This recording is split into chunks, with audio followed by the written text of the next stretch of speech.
Good morning. I'm Sam Taylor, Swim with Purpose, and I am joined today by Paula Anderson, who is the Chief Executive Officer of the YMCA of Central Kentucky. Good morning, Paula. How are you? Good morning, Sam. It's great to see you. Good to see you again. Good to see you again. Kind of perfect timing to have this Mhm. podcast of this being Water Safety Month and Water Safety Week. So I'm glad that you could join us. And I've known you for a year now, and I know you're passionate about the YMCA and also about swimming. And so it's good to have you. And maybe you could tell our listeners and viewers out there how you got to BC, how you Sure. joined the YMCA and a little bit about your journey. Yeah, So, we call that our why stories, right? Mine's pretty typical, actually. I have two sons. They're young adults now, and when it came time for them to learn to do sports and to swim, my husband, who grew up with a Y, immediately said, "Well, we got to join the Y. We're going to take them to the Y for these things." And I'm like, "Well, I didn't grow up with a Y," and so I'm like, "Okay, that's fine." But we've really been a wise family since they were 4 years old when they took their first swim lessons at the YMCA and they learned their sports at the YMCA. But for most of my working life, that was my why story, was that my kids were involved in Y activities, sports, swim lessons, camps. And my career was in corporate America.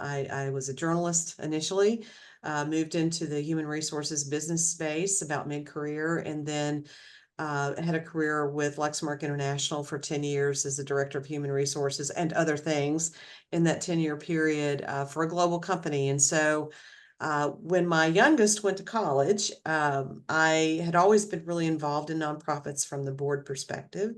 And so I really wanted to do a career reset and ended up at the Y, which was not, I didn't set out to do that, but I ended up at the Y, and then a few years later ended up in this role. So I've been the CEO since the fall of 2019, right before COVID. So so you've seen a lot over the past it's four or been a pretty five busy years. 5 years. Yes. So how many, can you tell folks out there how many, I mean, I know there's multiple Yeah, YMCA's in the central YMCA region, but can you tell a little bit about sure. each one? Sure. Well, we have four locations in Lexington, four what I would call full service YMCA's. They are pool, gym, wellness centers, program space. That's the North Lexington YMCA, the CM Gatton Beaumont YMCA, which is just by this much our largest.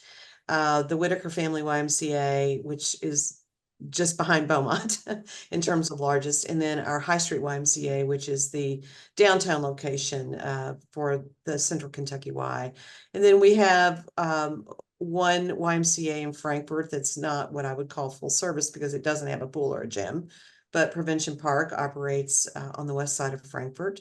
And as you know, and the Frankfort community certainly knows, we did have a downtown YMCA that's kind of been entangled in that downtown redevelopment project, which a number of factors led us to close that building during COVID and not reopen it. We also run two childcare facilities, one in Frankfort and one here in Lexington. And we have about 19 to 20 program sites. And those are places where YMCA programs run outside of our building, whether that is an after school, a summer camp, a community center, those kind of spaces. So pretty broad swath across Central Kentucky. Yeah, a lot of those programs, I mean, are really needed, and I didn't realize, but I was reading something about like the child care programs, how needed those are, because you have parents that both have to work, and I mean, Yeah, it's childcare is really in a crisis in this country right now, and it's very difficult to run it. It's hard to staff it. Financial model is very tough, but it's certainly a needed service from a workforce development perspective and just for family support. wow, yeah, that's good stuff you're doing there. And what Yeah. what are some of your short-term goals for the YMCA, and do you have any long-term goals for the Central YMCA? Yeah, absolutely. Short term, um, coming out of COVID, particularly, it's been a little bit of a roller coaster of getting, everything back up and running and kind of back to whatever normal looks like these days. And we've done that pretty successfully. I mean, our membership is back in the Central Kentucky Y. and our programs are just booming right now. I can't find enough space for kids in camp and swim lessons and things like that. But it does feel a little bit like we've been in kind of crisis management mode for since 2020 until maybe the end of last year, middle of last year. And so now I think we're really coming back to focus on what our strategic priorities are. Our board did do an exercise last year around that, and we identified 4 areas for real strategic focus. One was growth, which includes how are we going to serve and better serve the communities that are in our service area, which of course includes Franklin County, it includes Jasmine County, it includes Scott County, and Fayette County. So that is certainly a special area of focus for us. Philanthropy, how we grow our philanthropy mission-based work. Our staff and how we, it's a very different staff these days than the new workforce. And so how we respond with the correct benefits and salary for staff and provide a good experience for staff. And then our facilities, which are always a critical factor of, it takes a lot of time and energy and resources to keep facilities up and running and appropriately maintained. And then long-term goals, or did you really cover both of those? Those were kind of those we operate right now because the world changes so fast, kind of in that 18 to 24 month space. So those were the 4 areas identified for the 18 to 24 months, which will probably take us through the end of 2025. Gotcha. And I know I'm a member of the YMCA, and I use your High Street facility, and I see a lot of unique programs going on there that I didn't know the Y offered. So can you just tell some of your more popular Sure. programs that you have? And You probably see a lot of the same programs at each location, but certainly we run a robust aquatics program. You know that you like to come swim. yeah, So we're running swim lessons constantly. We have 2 very competitive swim teams in Central Kentucky that are very large. We have about 125 members of each swim team, ranging from the 5-year-olds up through seniors in high school. And we run a developmental swim league in the summer for kids who are maybe want to do swim team but don't know whether they're ready yet. But also we're running a group exercise. We do a lot of what we call silver sneakers, but that's really senior citizen kind of insurance or insurance-based membership program. Pickleball right now. that's what I Uh, see. we Those have pickleball, those courts are crowded. They're crowded. Pickleball is kind of a new thing for us, but we had a donor who funded 10 outdoor pickleball courts at our North Lexington Y last fall, and this is our first real season on those courts. And goodness gracious, we've got pickleball going on everywhere right now at all 4 locations, and particularly on those outdoor courts. But the programs that I like to talk about too are summer camp. We'll have about 1,200 kids a day in summer camp this summer at about Wow.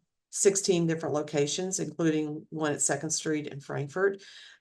We also do community health-based programs like Livestrong for cancer survivors that really focuses on that mind, body, spirit restoration after you've had a battle with cancer. Um, we're focused in on really doing some summer learning loss mitigation this summer with our Power Scholars Academy. And that's for kids to come and spend 6 weeks with us in the summer and really focus on that math and reading, particularly skills, so that they don't go back to school behind. We have our backpack rallies coming up in early or late July, I guess, early August, and we distribute backpacks also in the Frankfort location. So we have a very, very busy summer coming up. I counted it up the other day, and this is when my stress level goes up, in the summertime with camp. But we have between the childcare centers, our learning programs, and our camps, we'll have about 16 to 1,800 kids a day that we're responsible for. And, it just speaks to the need that parents and children have for an engaging, enriching experience in those summer months. Summer camp is childcare for school-age children. And keeping those kids safe and engaged and helping them learn a little bit along the way is a great responsibility, and safe comes first in that. So, Well, that's amazing. And it's amazing it's that many kids that you guys are, helping out and well, and touching. we have waiting lists, so we're not able to serve all of the kids that we would like to serve because of that. So, Well, I think that's a good time to tell folks how they can donate to the Central yeah. YMCA. So, Well, absolutely. Donations are always welcome, and every contribution we get goes back to keeping our programs accessible for anyone, regardless of their income. And that I want to talk about that in connection with swim lessons, particularly, right? Because I think sometimes people don't do things like swim lessons because they don't have access, or they don't have the financial access. And one of the things that I think does set the YMCA apart nationally and internationally is that we do commit to making sure that financial barriers are not keeping people out of the programs. And so the dollars that we raise go back to making sure our programs stay lower cost, and that people who need that boost, financial boost, can apply for that and get access to our programs.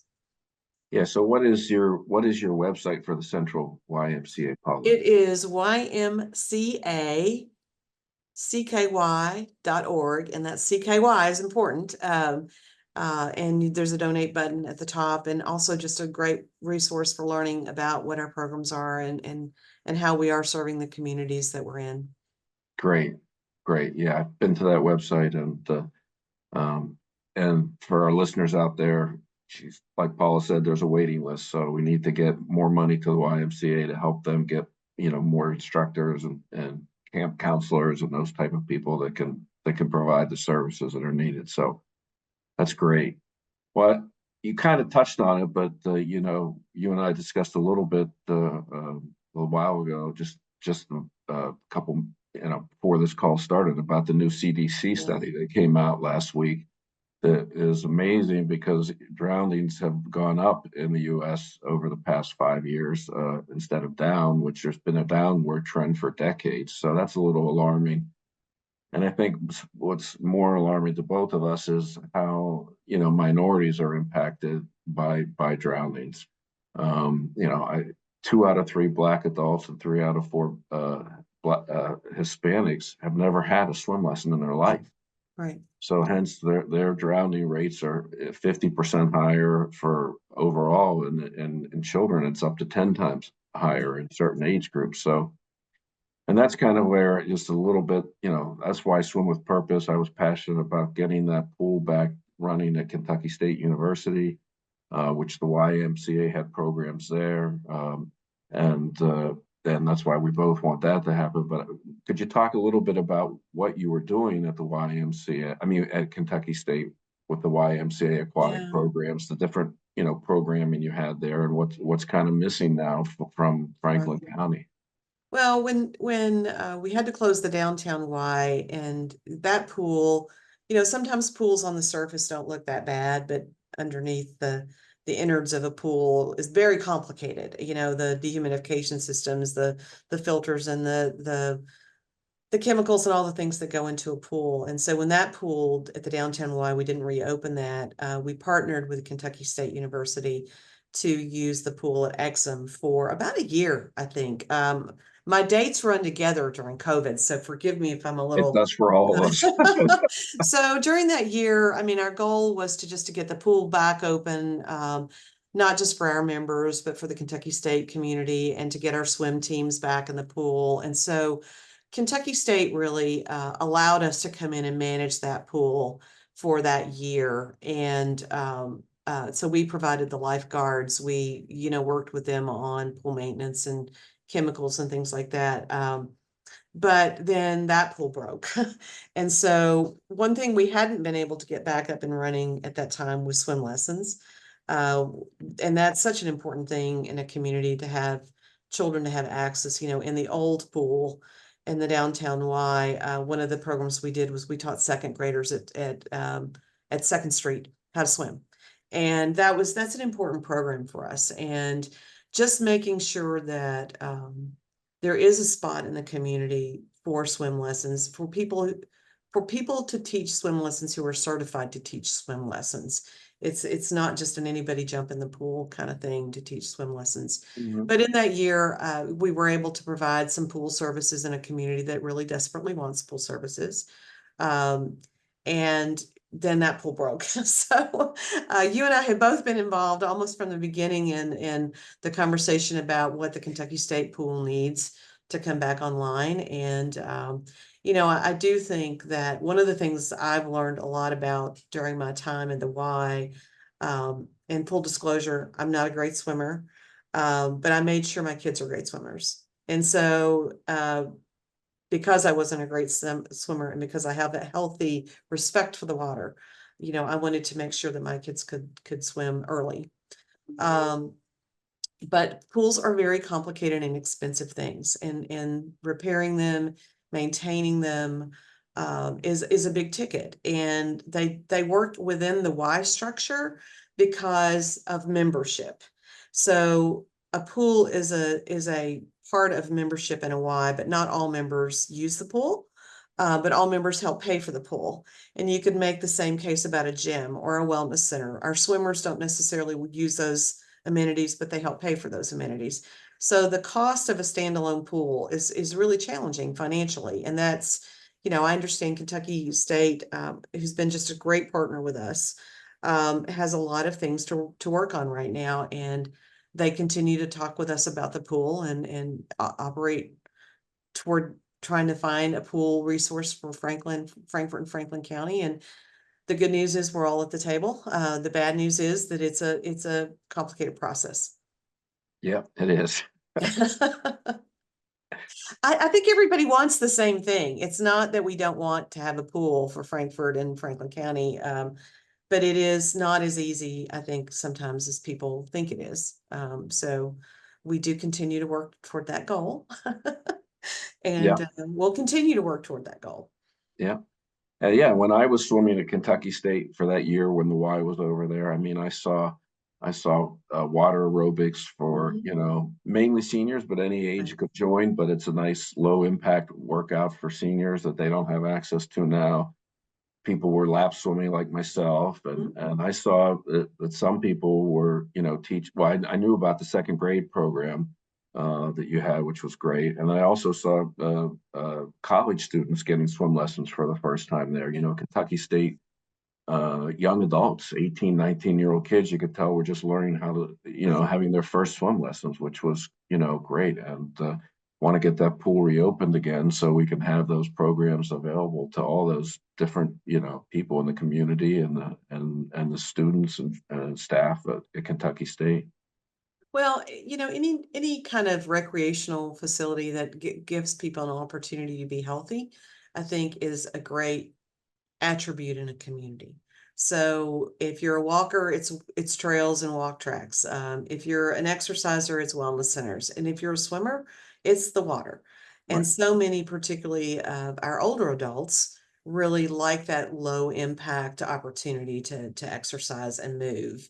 And we know that that's a big missing piece of the puzzle in Frankfurt. Yeah. Well, I appreciate your time today. Sure. And It's always we good to see you. Yeah, you as well. So I'll probably be seeing you in a week or two when I'm back in Kentucky, and I look forward to that. And I appreciate your time today. And we'll put up the links Sure. to your website so folks can donate. And really appreciate all the good work you're doing in the community. Well, thank you, Sam, and I appreciate you too. You really are championing the cause for swimming in Frankfurt, and I know that the local community really appreciates that effort. So, Well, thank you very much. Take care. bye bye.